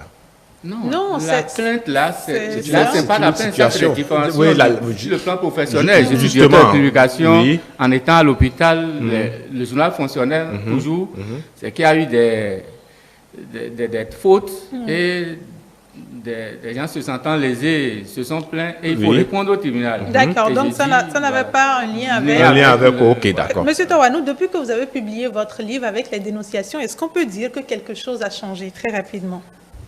Pour ma part, ça va être difficile pour moi de faire vraiment ce point. Mais je peux dire que ceux qui lisent le livre, j'ai comme l'impression que et qui sont victimes d'erreurs médicales, pour qu'ils soupçonnent d'avoir été victime d'erreur médicale, oui. Ces gens-là se rapprochent de moi, oui. et moi je les oriente simplement vers le préfacier M. Ronsa, oui. qui a une ONG qui s'occupe de ces cas-là. Et je crois qu'il y a eu des gens qui ont eu satisfaction en allant vers M. Ronsa. D'accord. Merci beaucoup à vous. Aubin Towanou, vous êtes écrivain, journaliste, témoin sur ce plateau et auteur du livre « Quand la médecine tue impunément ». Merci d'être venu. Merci au plateau. On vous raccompagne en musique pour installer Nafissatou Hassani. Nafissatou Hassani, déjà installée sur ce plateau, bonjour. Bonjour Alila, amis téléspectateurs, bonjour. Nous avons quelques messages en rapport avec le sujet du jour. Oui, c'est exact. Et aussi, nous parlons des médecins aujourd'hui. C'est peut-être parce que ça a rapport à la vie que nous en parlons. Nous allons commencer par le message de Toundé. Il dit « Enfermer le docteur ou le chirurgien, tout simplement. » En cas d'erreur médicale. En cas d'erreur médicale. Il y a Temos qui nous dit « Ah, il faut porter plainte. » Le législateur a légiféré en la matière. C'est une faute professionnelle, imputable aux médecins fautifs de cette erreur de diagnostic ou médicale. Si l'erreur impacte la vie du patient, il est passible d'emprisonnement. D'accord. Et il y a Hamza qui dit aussi qu'il faut porter plainte. S'il y a une preuve, je serai furieux plutôt et réactif car cela peut simplement causer la mort et ça arrive la plupart du temps involontairement. Konaïd, comment avoir la preuve de l'erreur médicale? Comment avoir la preuve de l'erreur médicale? Oui. Il faut d'abord saisir le juge. C'est sur la base d'un début de preuve que l'on saisit le juge. Et ce n'est que le juge qui est en mesure de demander une expertise sur la question. Lorsque M. Towanou, par exemple, disait qu'il a eu une fracture, qu'on a mis un clou dedans, qu'il s'est passé beaucoup de choses, lui n'a pas les qualités professionnelles, les qualités scientifiques et techniques pour identifier, pour attester de ce qu'il s'agissait d'une erreur. Oui. Alors, quand il saisit le juge demande une expertise à des personnes qui sont qualifiées. Ce sont des médecins, ce sont des professeurs d'université en médecine qui ont les qualités requises et qui font un rapport sur l'état de la santé de la personne et disent s'il y a erreur ou non. C'est facile pour les médecins d'apporter les preuves quand il y a plainte? Ben, lorsque vous êtes commis pour une expertise, vous faites l'expertise et il n'y a pas de difficulté à décrire puisque vous avez une mission. Oui. Et votre mission, elle est claire, vous la remplissez. C'est comme lorsque vous êtes commis pour faire un certificat médical en cas d'agression physique ou d'agression sexuelle ou tout autre cas. C'est le même circuit. Et c'est pour ça que je disais tout à l'heure, quand je commentais le cas de M. Toranou, que je ne suis pas spécialiste de traumatologie, donc je me réserve dans mes déclarations. Oui. Je ne suis pas compétent pour juger de si c'était s'il y avait des situations évitables. Oui. Donc, c'est un peu comme ça. Sinon, le spécialiste en la matière est une personne dûment mandatée par sa compétence et son honorabilité, sa probité qui permettent au juge de le commettre. En général, même, il y a des personnes agréées qui sont déjà sur une liste au niveau du palais de justice que l'on sollicite par ordre de préséance selon les cas. Nafissatou. Il y a Modeste qui dit qu'il faut se rendre rapidement à l'hôpital, se faire consulter pour avoir une idée de ce qui ne va pas pour ne pas souffrir des effets secondaires. Là, il parle des ordonnances. Oui. Et il y a Hanifola Toundji. Bonjour le plateau. Le comportement que je peux avoir suite à une erreur médicale est de garder mon calme car le mal est déjà fait. Le mieux que je puisse faire, c'est de prier Dieu en toutes circonstances. C'est ce que je disais, hein, ça finit par arranger le médecin qui a la possibilité d'en faire encore. La réaction du docteur sur le plateau pour voir évidence que c'est ça en fait. Je crois que c'est le comportement du Béninois. Il se remet à Dieu sans peut-être avoir le réflexe que Dieu ne veut pas, Dieu ne peut pas permettre qu'une chose du genre puisse intervenir. Donc, je crois que il faut quand même qu'on prenne conscience aujourd'hui, parce que c'est vrai que nous réclamons parfois justice, mais nous ne connaissons pas nos droits. Quand quelque chose se passe à l'hôpital, on s'en remet à Dieu ou bien on s'en remet à la tante du village, sans pour autant chercher à comprendre ce pourquoi c'est intervenu. Je crois que la réaction en dit long sur ce qui est de la réalité aujourd'hui. Le fait de se taire peut amener ce médecin à faire pire. Justement. Donc, vous ne serez pas le seul dans le cas. Oui, docteur. Si je puis me permettre, oui, ne pas poursuivre le corps médical quand on n'est pas satisfait n'est pas rentable. Ce n'est pas rentable ni pour le patient, ni pour le corps médical, parce que ça jette de l'opprobre sur nous. Nous sommes des personnes honorables, censées être honorables. Mais au-delà, je pense que c'est aussi les moyens disponibles qui ne permettent pas forcément à la population de passer à l'action. L'arsenal juridique disponible n'est peut-être pas encore suffisamment outillé.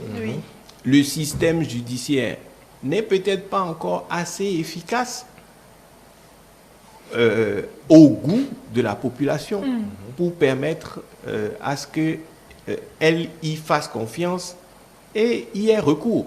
Puisque de toutes les façons, il faut que l'affaire soit jugée et que les résultats rendus ne soient pas toujours, comme on l'avait dit tantôt, une série de résultats où le juge ne se prononcerait jamais contre le médecin. Les médecins. Oui. Donc, c'est un peu ça aussi qu'il faut prendre en compte. Anonyme. Pour ma part, c'est inadmissible qu'un médecin fasse une erreur dans le soin. La déontologie de la médecine doit être stricte sur ces détails-là. Il est vrai que tout le monde fait des erreurs, mais ici, c'est la vie qui est en jeu. Si c'était à moi que ça arrivait, même si je laisse passer, mes parents ne laisseront jamais passer. D'accord. L'erreur est humaine et le facteur X ne peut en aucun moment de la vie être exclu. Ce facteur X ou l'inconnu peut être une fois bénéfique, une autre fois non. Qu'un médecin se trompe, je le trouve normal, qui n'en commet point. Mais ce que j'ai en horreur et ne pardonne absolument pas aux médecins et autres professionnels est leur négation devant une mauvaise décision d'une situation médicale. Ou pire, de renvoyer la faute aux malades. Là, mon sens d'équité refuse leurs argumentations, ou plutôt leurs absences. Et quand j'entends, eux seuls peuvent juger d'une situation médicale et encore pas toujours, puisque les appareils et examens ne montrent pas tout, et que la personne souffrante ne connaît rien et ne remarque surtout rien lorsque sa santé prend un coup. Je dois prendre sur moi pour ne pas leur sauter sur la gorge, symboliquement. Je trouve que c'est une attitude hautaine de la part des professionnels de la médecine. Mais le malade connaît son organisme, le soignant, non. Monsieur Konaïd, c'est ce que déplorait également Monsieur Koto en parlant de la façon dont ont été traités les parents de cette victime-là, ce monsieur qui est décédé et dont les professionnels se sont acharnés sur eux pour leur demander de partir malgré toutes les situations qu'il y a eu. Comment est-ce qu'on réagit face à ça? Vous savez, il y a un principe sacro-saint en droit, le principe de la responsabilité.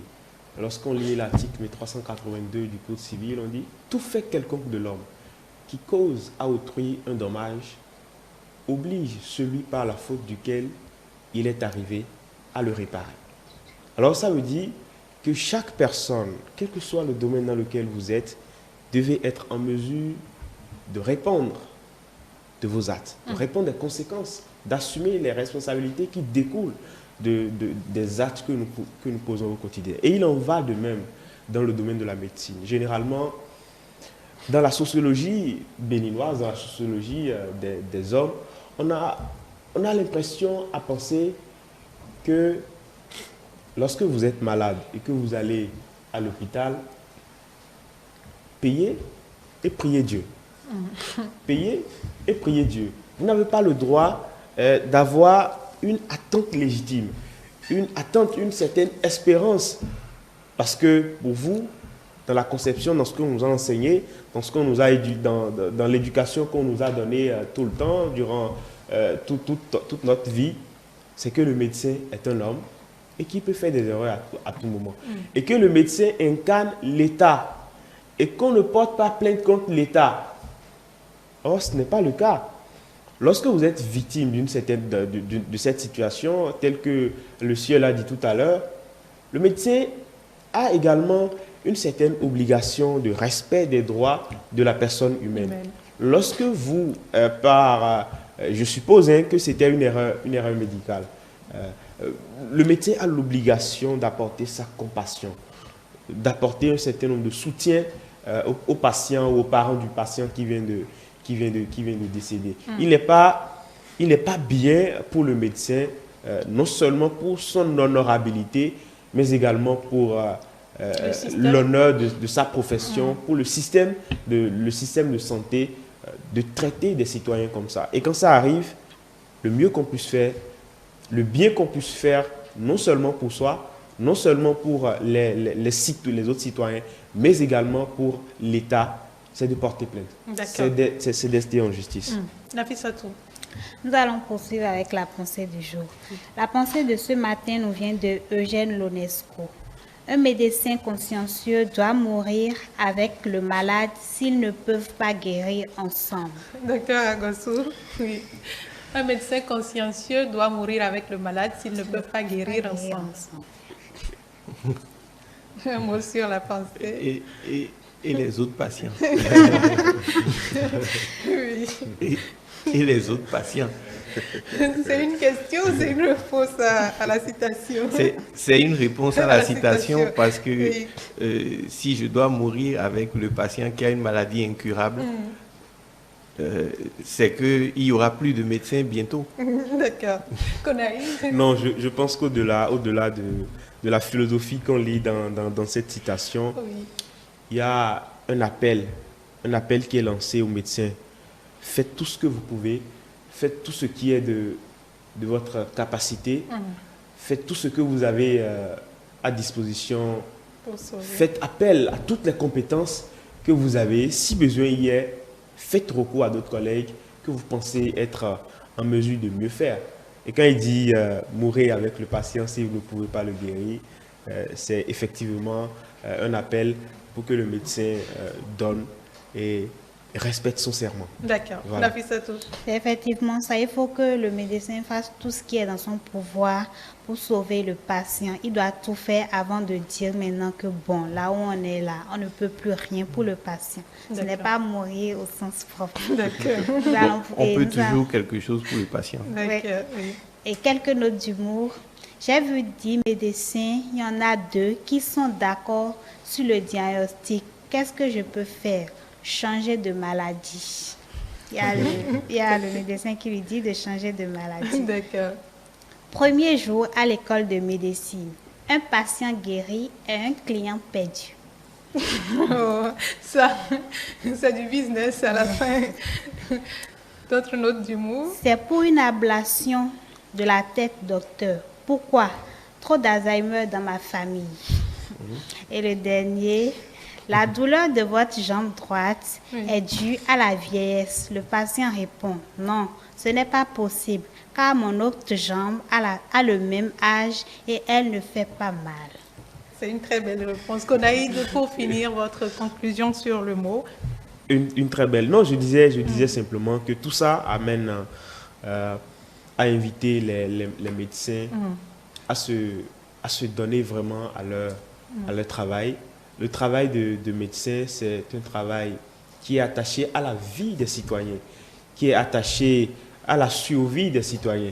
Et donc, on ne saurait prendre avec légèreté ce qui va du domaine de la restauration, de la prévention ou de la guérison des maux dont souffre la santé. C'est pourquoi, de jour en jour, les acteurs, nos gouvernants s'activent et font un peu plus chaque jour pour garantir un environnement juridique favorable à la protection des droits des citoyens en matière de santé. Et on va également les inviter, parce que les médecins, eux, ils n'ont que la technique. Il y a un plateau qu'il faut pour que la technique puisse se déployer et se matérialiser. Merci, Konaïd. Émeric? Je pense qu'au-delà de tout ce qu'on vient de dire, il y a aussi un problème de formation qui se pose, parce que, vous savez, tous ne vont plus dans la profession par vocation, par passion. Je crois qu'il faut insister sur cette formation-là qui doit être renforcée.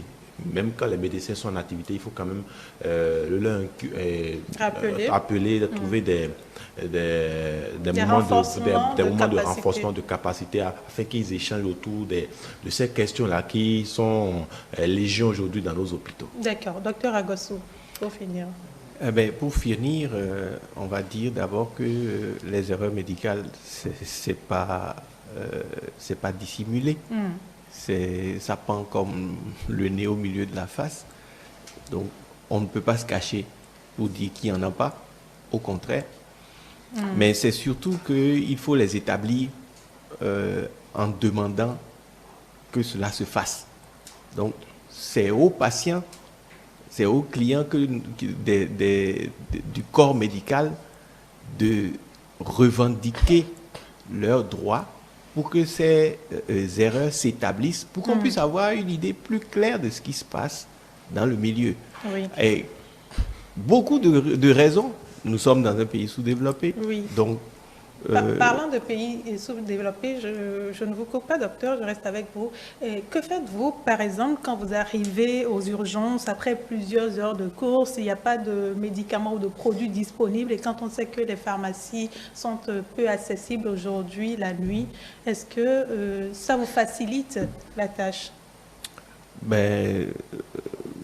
A priori, les produits de première nécessité sont disponibles dans le centre de soins. Ça fait partie des règles établies. Donc, si j'ai un centre de soins, évidemment, en tout cas, moi, je suis en exercice privé et je ne suis pas soumis au même traitement que le secteur public. Donc, si je ne dispose pas des produits d'urgence et qu'il y a un dommage, ma responsabilité sera engagée. Donc, vous laissez le patient mourir ou vous l'opérez? S'il n'y a pas de produit disponible, vous laissez le patient ou vous... Mais je devrais l'avoir. Donc, et si vous ne l'avez pas? S'il vient, ça ne devrait pas m'arriver. D'accord. Ça, c'est ce qu'on souhaiterait. Nafissatou, pour finir. Un médecin ne peut pas délibérément faire du mal à son patient. Et aussi, quand on est coincé, il faut savoir demander de l'aide. Tout ce que je vais dire. Merci à vous, Nafissatou, docteur Komlan Agossou, médecin. Vous étiez sur le plateau. Obento Anou, écrivain, journaliste. Edi Kamikoto, qui a partagé des témoignages. Konaïd Akwewedenoudje. Voilà, merci, juriste. Cyril Akovo, psychiatre, était également sur ce plateau. Émeric Okoupeli, merci à tous d'avoir participé à cette discussion. On se retrouve demain avec un autre sujet.